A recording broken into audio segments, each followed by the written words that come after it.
Hello बच्चों, नमस्कार। आज हम लोग पढ़ेंगे बाल मुकुंद गुप्त का विदाई संभाषण, जो उनकी सर्वाधिक चर्चित व्यंग्यकृति शिव शंभू के चिट्ठे का एक अंश है। आज पढ़ेंगे हम लोग यह पाठ वायसराय करजन, जो 1899 से 1904 एवं 1904 से 1905 तक 2 बार वायसराय रहे, के शासन में भारतीयों की स्थिति का खुलासा करता है। कहने को उनके शासन काल में विकास के बहुत सारे कार्य हुए, नए नए आयोग बनाए गए, किंतु उन सबका उद्देश्य शासन में गोरों का वर्चस्व स्थापित करना एवं साथ ही इस देश के संसाधनों का अंग्रेजों के हित में सर्वोत्तम उपयोग करना था। हर स्तर पर करजन ने अंग्रेजों का वर्चस्व स्थापित करने की कोशिश की। वे सरकारी निरंकुशता के पक्षधर थे, लिहाजा प्रेस की स्वतंत्रता तक पर उन्होंने प्रतिबंध लगा दिया। अंततः काउंसिल में मनपसंद अंग्रेज सदस्य नियुक्त करवाने के मुद्दे पर उन्हें देश विदेश दोनों जगहों पर नीचा देखना पड़ा। क्षुब्ध होकर उन्होंने इस्तीफा दे दिया और वापस इंग्लैंड चले गए। पाठ में भारतीयों की बेबसी, दुख एवं लाचारी को व्यंग्यात्मक ढंग से लॉर्ड कर्जन की लाचारी से जोड़ने की कोशिश की गई है। साथ ही यह दिखाने की कोशिश की गई है कि शासन के आतताई रूप से हर किसी को कष्ट होता है, चाहे वह सामान्य जनता हो या फिर लॉर्ड कर्जन जैसा वायसराय। यह उस समय लिखा गया गद्य का नमूना है जब प्रेस पर पाबंदी का दौर चल रहा था। ऐसी स्थिति में विनोद प्रियता, चुलबुलापन, संजीदगी, नवीन भाषा प्रयोग एवं रवानगी के साथ ही यह एक साहसिक गद्य का भी नमूना है। तो विदाई संभाषण यानी विदाई एक ऐसा शब्द होता है कि विदाई के समय जो है बहुत लोग ऐसे होते हैं जिनकी आंखें क्या होती है, नम हो जाती है ना। विदाई में एक ऐसा माहौल बन जाता है, न चाहते हुए भी लोगों को दुख महसूस होता है, दुख व्यक्त करते हैं, क्योंकि विदाई में व्यक्ति क्या होता है, अलग होता है, चाहे वो अच्छा रहा हो चाहे वो बुरा रहा हो, है ना। लेकिन एक बार उसके जाने का गम तो होता ही है। तो यहाँ पर किसकी बात हो रही है? लॉर्ड कर्जन की बात हो रही है ना। और वो हमारे वायसराय थे। वो क्या थे? वायसराय थे। एक बार नहीं बल्कि वह दो बार वायसराय थे। एक बार 1899 से 1904 तक इनका शासन रहा और दूसरी बार 1904 से 1905, और 1905 में इस्तीफा देकर कहाँ चले गए? इंग्लैंड चले गए। तो यहाँ पर माय लॉर्ड, अंत को आपके शासन काल का इस देश में अंत हो गया। माय लॉर्ड, अंत को आप शासन काल का इस देश में अंत हो गया। अब आप ही इस देश से अलग होते हैं। इस संसार में सब बातों का अंत है। इससे आपके शासन काल का भी अंत होता है। चाहे आपकी एक बार की कल्पना के अनुसार आप यहाँ के चिर अस्थायी वायसराय भी हो जाते, किंतु इतनी जल्दी वह समय पूरा हो जाएगा ऐसा विचार न आप ही का था न इस देश के निवासियों का। इससे जान पड़ता है कि आपके और यहाँ के निवासियों के बीच में कोई तीसरी शक्ति और भी है जिस पर यहाँ वालों का तो क्या आप का भी काबू नहीं है। कहने का मतलब यह है माय लॉर्ड, अंत को, यानी हर चीज का अंत है, अंत तो निश्चित है। यानी कोई कार्य हो रहा है तो कार्य का अंत तो निश्चित है। कार्य अगर आरंभ हो रहा है तो कार्य का अंत भी निश्चित है। इसलिए अंत को आपके शासन काल, यानी आपका जो शासन काल है, आपके शासन काल का भी अंत तो निश्चित था। तो आपके शासन काल का इस देश में अंत हो गया, यानी जो आपका शासन काल था उसका भी क्या हो गया, अंत हो गया। तो हर कार्य का जब अंत होता है तो आपके शासन काल का भी तो अंत निश्चित था, है ना। तो अब आप इस देश से अलग होते हैं, यानी जब अंत होगा तो क्या होगा, आदमी जो है यानी उस जगह से अलग होगा ना, कोई दूसरा आएगा। तो अब आप इस देश से क्या होते हैं, अलग होते हैं। किस देश से, यानी भारत देश से आप अलग होते हैं। यानी किसके बारे में कहा जा रहा है, यानी लॉर्ड कर्जन के बारे में कहा जा रहा है। जो लॉर्ड कर्जन वायसराय थे, अपने भारतवासियों पर इन्होंने अत्याचार किया था। बहुत अच्छा इनका व्यवहार जो है भारतीयों के प्रति नहीं था।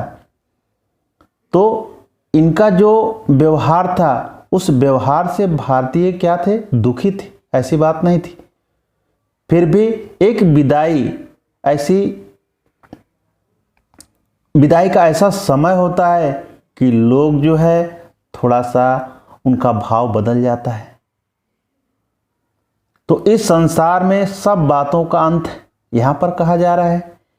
कहने का मतलब इस संसार में सब बात, कोई भी बात हो, यानी सबका अंत होता है। ऐसा नहीं कि जैसा चल रहा है वो बराबर चलता ही रहेगा।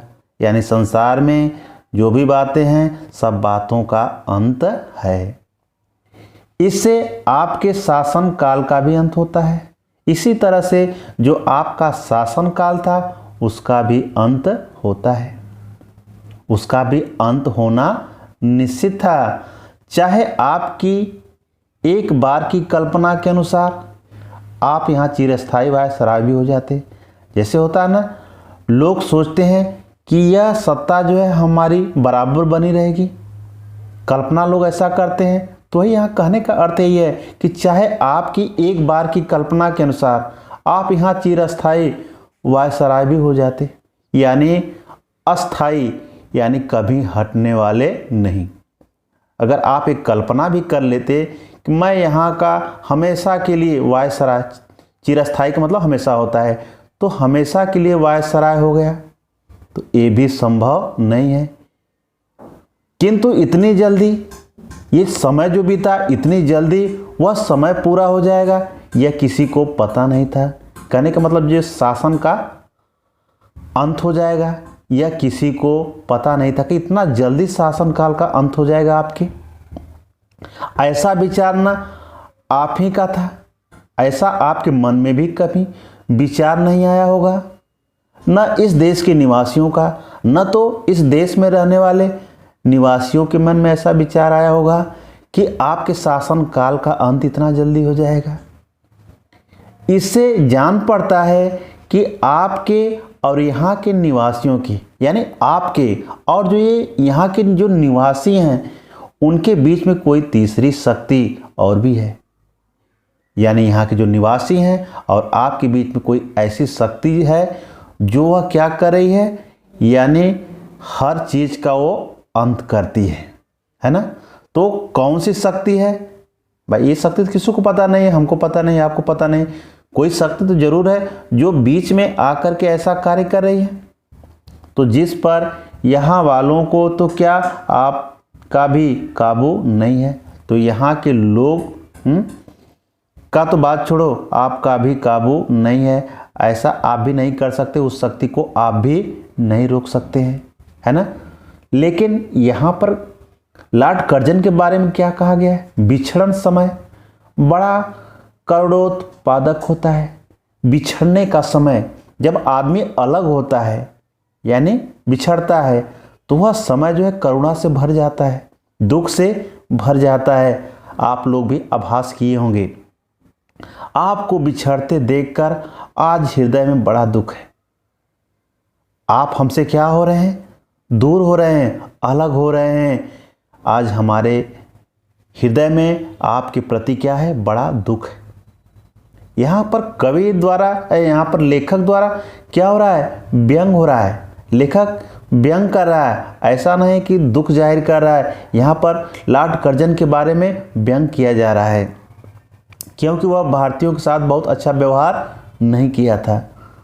माय लॉर्ड, आपके दूसरी बार इस देश में आने से भारतवासी किसी प्रकार प्रसन्न नहीं थे। माय लॉर्ड, यहाँ पर लेखक है ना, जो बाल मुकुंद गुप्त कह रहे हैं कि माय लॉर्ड, आप दूसरी बार जब इस देश में आए तो भारतवासी किसी प्रकार प्रसन्न नहीं थे, क्योंकि आपके आने पर भारतवासी जो थे कोई भी आपसे खुश नहीं था। वे यही चाहते थे कि आप फिर ना आवें। वह ये चाहते थे कि आप दोबारा जो है वायसराय न बने। पर आप आए, लेकिन फिर भी आप आए और उससे यहाँ के लोग बहुत ही दुखित हुए।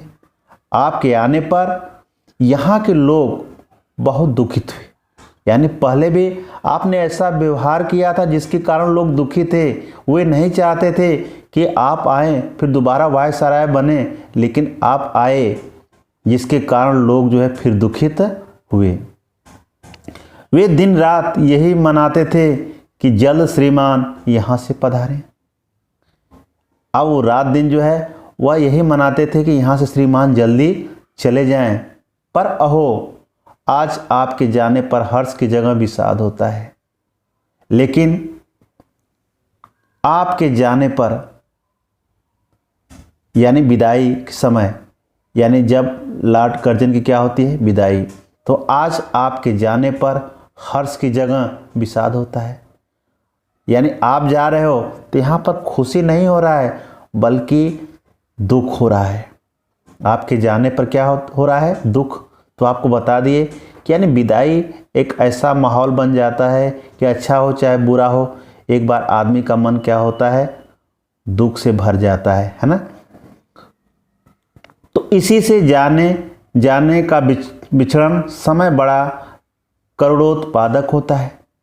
इसी से क्या मालूम पड़ता है? बिछड़ने का जो गम होता है ना, वह बड़ा करुणा से भरा होता है, दुख से भरा होता है, बड़ा पवित्र, बड़ा निर्मल और बड़ा कोमल होता है।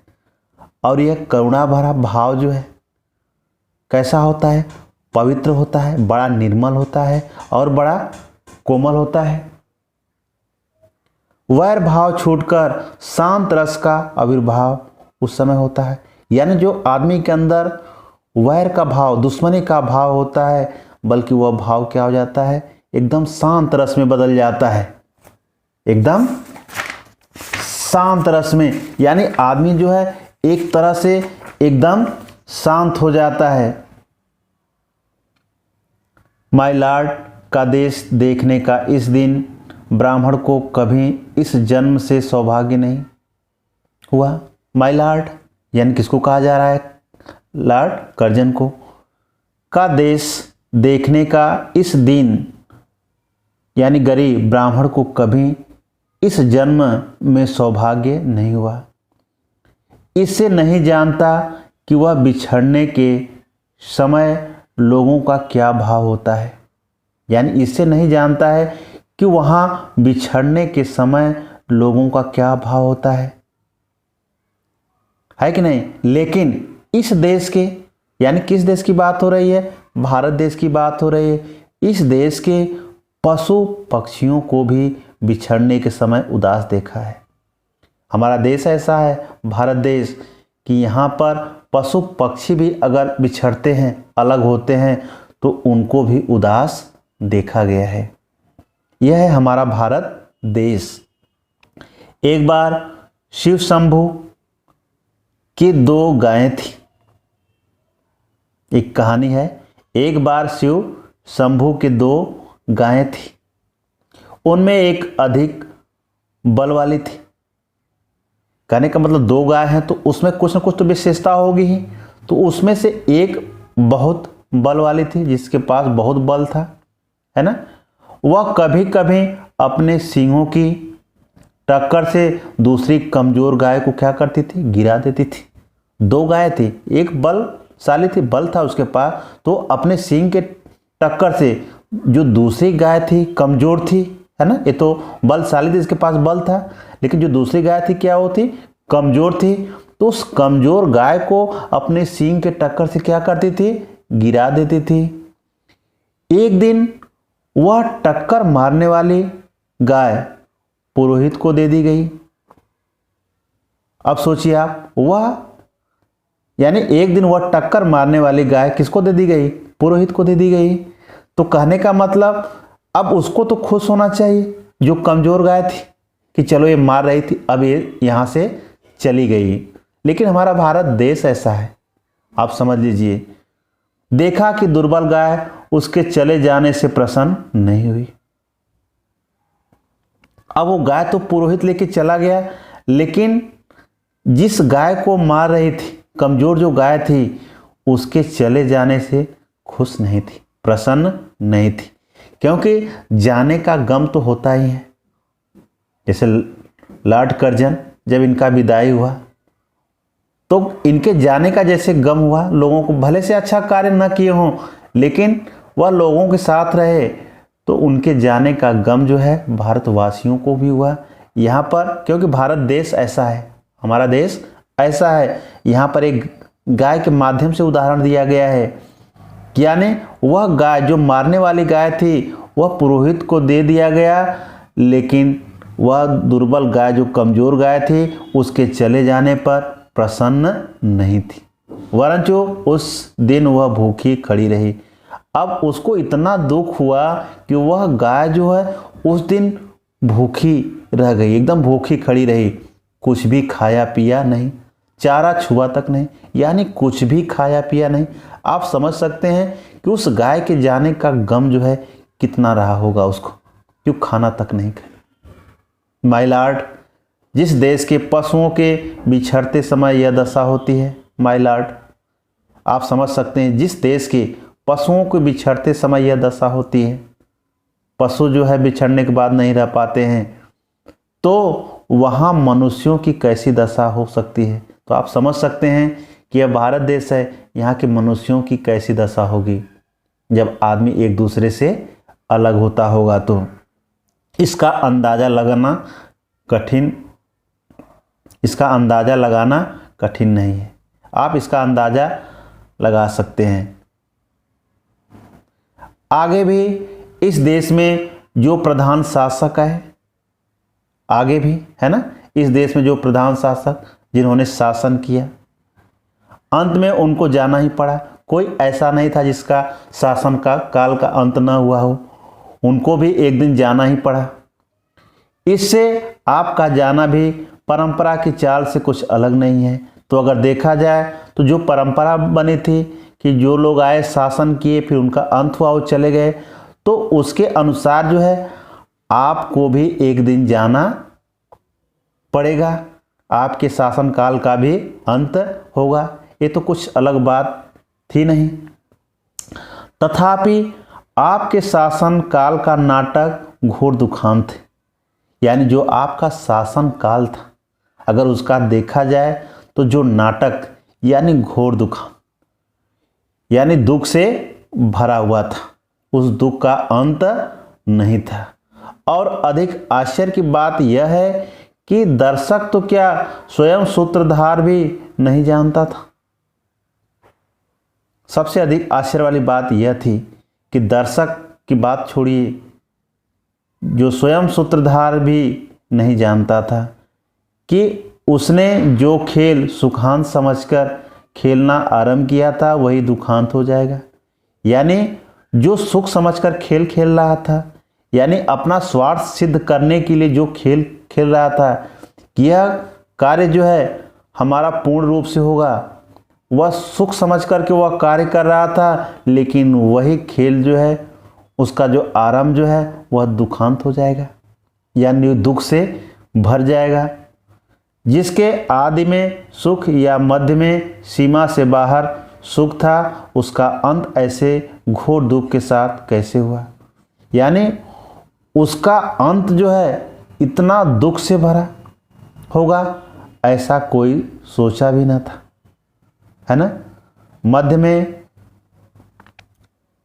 यहाँ पर दिया गया जिसका आदि में सुख था, मध्य में सीमा से बाहर सुख था, और उसका अंत यानी घोर दुख के साथ कैसा हुआ। यानी जो उसका अंत था वह अत्यंत दुख से भरा था। आह, घमंडी खिलाड़ी समझता है कि दूसरों को अपनी लीला दिखाता हूँ, किंतु पर्दे के पीछे एक और लीलामय की लीला हो रही है, यह उसे खबर नहीं है कि नहीं। जो घमंडी खिलाड़ी होता है समझता है कि दूसरों को अपनी लीला दिखाता हूँ। वह क्या सोचता है कि मैं अपनी लीला जो है दूसरों को दिखा रहा हूँ, किंतु उसको ये पता नहीं होता है कि पर्दे के पीछे एक और लीला है, मैं की लीला हो रही है, यह उसे खबर नहीं होती है। इस बार बंबई में उतरकर माय लॉर्ड, आपने जो इरादे जाहिर किए थे जरा देखिए तो उनमें से कौन कौन पूरे हुए। होता है ना, लोग जब सत्ता में आते हैं, है ना, तो वह बड़े बड़े वादे करते हैं कि हम ये कर देंगे, वो कर देंगे, ये सपना पूरा कर देंगे, बहुत सपने दिखाते हैं लोगों को ना। तो इसमें लेखक कह रहे हैं कि इस बार मुंबई में उतरकर माय लॉर्ड, आपने जो इरादे जाहिर किए थे, जो वादे किए थे, जरा देखिए तो इनमें से कौन कौन पूरे हुए हैं, इसमें से कौन कौन वादे जो है पूरे हुए हैं। आपने कहा था कि यहाँ से जाते समय भारतवर्ष को ऐसा कर जाऊंगा। आपने तो ये भी कहा था कि मैं यहाँ से जाते समय भारतवर्ष को ऐसा कर दूंगा और ऐसा करके जाऊंगा कि मेरे बाद आने वाले बड़े लाटों को वर्षों तक कुछ करना न पड़ेगा। ऐसा मैं करके जाऊंगा कि हमारे आने के बाद भी जो लोग सत्ता को संभालेंगे उनको कुछ करने की ज़रूरत नहीं पड़ेगी। वे कितने ही वर्षों सुख की नींद सोते रहेंगे, यानी वो बहुत वर्षों तक जो है उनको कुछ करना नहीं पड़ेगा, केवल वह उस सुख का आनंद लेते रहेंगे, उसमें नींद में सोते रहेंगे। किंतु बात उल्टी हुई। लेकिन आपने जो वादा किया था उस वादा पर आप खरे उतरे नहीं, किंतु वह बात जो है पूरी तरह से क्या हुई, उल्टी हुई। जैसा आपने बोला था वैसा आपने किया नहीं। आपको स्वयं इस बार बेचैनी उठानी पड़ी है, आपको स्वयं इस बार बेचैनी उठानी पड़ी है, और इस देश में जैसी अशांति आप फैला चले हैं। यानी कहने का मतलब लेखक कह रहा है कि आपके अंदर क्या हो रही है, एक बेचैनी हो रही है, और ये बेचैनी जो आपको उठानी पड़ रही है, और इस देश में जैसी अशांति, जो हमारे देश में अशांति फैली हुई है ना, लोग पूरी तरह से एकदम असहाय दिख रहे हैं, चिल्ला रहे हैं, तो आपने ये सब फैलाया हुआ है। ये अशांति किसने फैलाया है? ये अशांति आपने फैलाया है। उसके मिटाने में आपके पद पर आने वालों को न जाने कब तक नींद और भूख हराम करना पड़ेगा। अब जो आप फैला के जा रहे हैं अशांति, उसके मिटाने में आपके पद पर आने वालों को न जाने कब तक नींद और भूख हराम करना पड़ेगा। यानी आपने ऐसा काम कर दिया है, यानी उसको पूरा करने के लिए न जाने कितना, है ना, दुख झेलना पड़ेगा। इस बार आपने अपना बिस्तरा गरम राख पर रखा है। अब इस बार जो है आपने जो खेल खेला है, बिस्तरा रखा है, वह गरम राख पर रखा है, और भारतवासियों को गरम तवे पर पानी की बूंदों की भांति नचाया है। अपना बिस्तरा कहाँ रखा है? गरम राख पर रखा है, और भारतीय वासियों को गरम तवे पर पानी की बूंदों की भांति क्या किया है? आपने नचाया है। आप स्वयं भी खुश ना हो सके और यहाँ की प्रजा को सुखी न होने दिए, क्योंकि आपने अपना बिस्तर कहाँ बिछाया है? गरम राख पर, और भारतवासियों को गरम जो तावे होते हैं पानी की बूंदों की भांति नचाया। तो कहने का मतलब न तो आप खुश हुए और न यहाँ की प्रजा सुखी हुई, उसको भी सुखी ना होने दिए। इसका लोगों के चित्त पर बड़ा ही क्या है, दुख।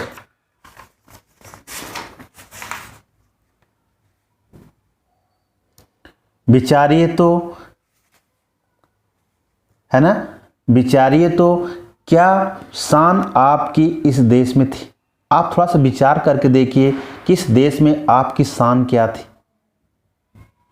किस तरह से लोग आपकी इज्जत करते, सम्मान देते थे। और अब क्या हो गए, अब देखिए आपका सम्मान करने वाला कोई नहीं है। पहले किस तरह से आप शान में रहते थे, आपकी शान क्या थी, लेकिन अब इस देश में देख लीजिए अब आपके साथ क्या हो रहा है। कितने ऊंचे होकर आप कितने नीचे गिरे, कितने आप ऊंचे एक महान हो गए थे, लेकिन आप देखिए कितने नीचे गिर गए, है ना।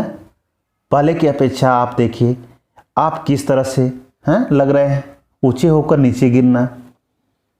अलिफ लैला के अलाउद्दीन ने चिराग रगड़कर और अबुल हसन ने बगदाद के खलीफा की गद्दी पर आंख खोलकर वह शान न देखी जो दिल्ली दरबार में आपने देखी। आप समझ सकते हैं, यहाँ उदाहरण भी दिया गया है। अलिफ लैला के अलाउद्दीन ने चिराग रगड़कर और अबुल हसन ने बगदाद के खलीफा की गद्दी पर आंख खोलकर वह शान न देखी होगी जो दिल्ली दरबार में आपने देखी। यानी आपका समय कितना अच्छा था, आपकी शान कैसी थी। आपकी और आपकी लेडी की कुर्सी सोने की थी। आपकी और आपकी लेडी की कुर्सी किसकी थी, सोने की थी। और आपके प्रभु महाराज के छोटे भाई और उनकी पत्नी की चांदी की। आप दाहिने थे, वह बाएं। आप कहाँ पर बैठते थे, दाहिने, और वो बाएं। आप प्रथम थे, आप महान थे, आप को जो है प्रथम दर्जा पर देखा जाता था, वह दूसरे, और वे उनको दूसरे दर्जे पर देखा जाता था। इस देश के सब रईसों ने, जो बड़े लोग थे, है ना, जो धनी लोग थे, तो इस देश के जितने भी रईस जो बड़े लोग थे आपको क्या करते थे, सलाम करते थे। आपको सलाम पहले किया और बादशाह के भाई को पीछे। आपको सबसे पहले सलाम किया और बादशाह के भाई को पीछे सलाम करते थे, है ना। जुलूस में आपका हाथी सबसे आगे चलता था और सबसे ऊंचा था। हौदा, चवड़ छत्र आदि सबसे बढ़ चढ़कर थे। सारांश यह है कि ईश्वर और महाराज एडवर्ड के बाद इस देश में आप ही का एक दर्जा था, है ना। सबसे ऊंचा दर्जा आपको ही दिया गया था, महान समझा जाता था। किंतु अब देखते हैं कि जंगी लाट के मुकाबले में आपने पटखनी खाई। किंतु यह अब देखते हैं, है ना, कि जंगी लाट में के मुकाबले में आपने पटखनी खाई। यानी कहने का मतलब आप इस मुकाबले में क्या हो गए, चित हो गए, यानी आपकी हार हुई। सिर के बल नीचे आ रहे, सिर के बल नीचे गिरना, यानी आप समझ सकते हैं, है ना, यानी हार का सामना करना। आपके स्वदेश में, यानी आपके देश में वही ऊंचे माने गए, आपके स्वदेश में वही ऊंचे माने गए। आपको साफ नीचा देखना पड़ा, पद त्याग की धमकी से भी ऊंचे न हो सके। आपने त्याग पत्र की धमकी भी दी, लेकिन उसका भी कोई असर नहीं पड़ा, आप ऊंचे न हो सके।